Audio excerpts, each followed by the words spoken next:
10T dalam pemeriksaan ibu hamil.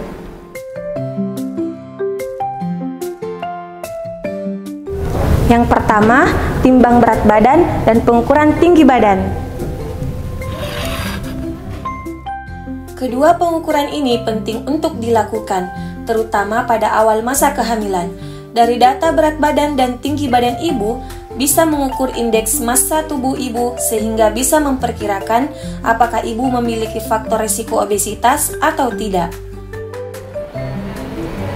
Yang kedua, tekanan darah diperiksa. Pemeriksaan tekanan darah juga penting untuk mendeteksi kemungkinan beberapa faktor risiko, seperti hipertensi, preeklamsia, maupun eklamsia. Ibu yang memiliki tekanan darah di bawah 110/80 mmHg atau di atas 140/90 mmHg perlu diberikan konseling lebih lanjut. Yang ketiga, tetapkan status gizi. Untuk menghindari berat bayi lahir rendah atau biasa disebut dengan BBLR, status gizi ibu perlu ditetapkan. Caranya adalah dengan mengukur lingkar lengan atas atau biasa disebut dengan lila ibu. Ibu dengan lila kurang dari 23,5 cm dapat menandakan kekurangan energi kronis, sehingga membutuhkan intervensi lebih lanjut. Yang keempat, tinggi fundus uteri diperiksa.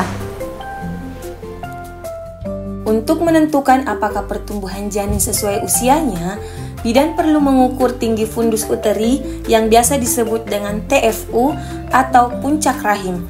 Pertumbuhan janin dianggap normal apabila TFU sesuai dengan tabel ukuran fundus uteri dengan toleransi 1-2 cm.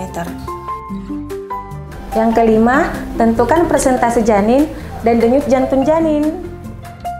Kedua pemeriksaan ini bertujuan untuk mendeteksi, memantau, serta menghindarkan faktor risiko kematian prenatal yang disebabkan oleh hipoksia, gangguan pertumbuhan, cacat bawaan, dan infeksi.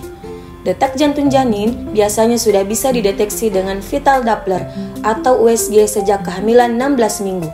Sementara itu, pola detak jantung janin bisa dipantau menggunakan KTG sejak kehamilan 28 minggu. Yang keenam, berikan vaksinasi tetanus. Vaksinasi tetanus perlu diberikan kepada ibu hamil. Tenaga kesehatan perlu menanyakan kepada ibu riwayat vaksinasi tetanus sebelumnya untuk menentukan dosis dan waktu pemberian vaksin.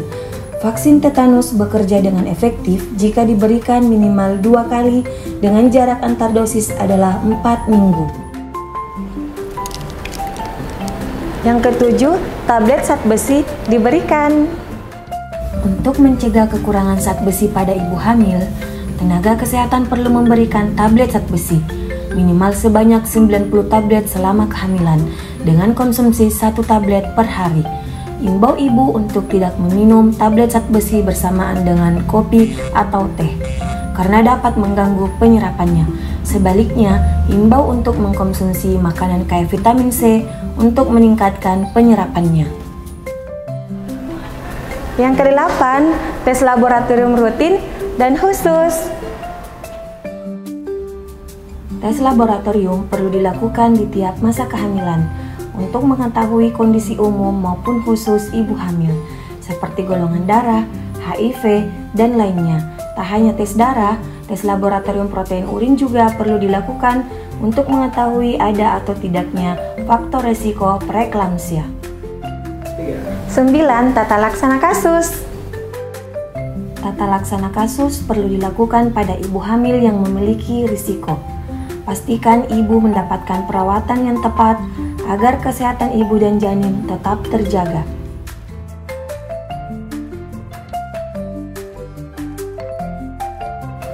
Yang ke-10, temu wicara. Di setiap sesi pemeriksaan kehamilan, ibu harus melakukan konsultasi, termasuk di dalamnya merencanakan persalinan, pencegahan komplikasi, hingga perencanaan KB setelah persalinan. Ayo rutin memeriksakan kehamilan. Rumah Sakit Unhas tulus melayani.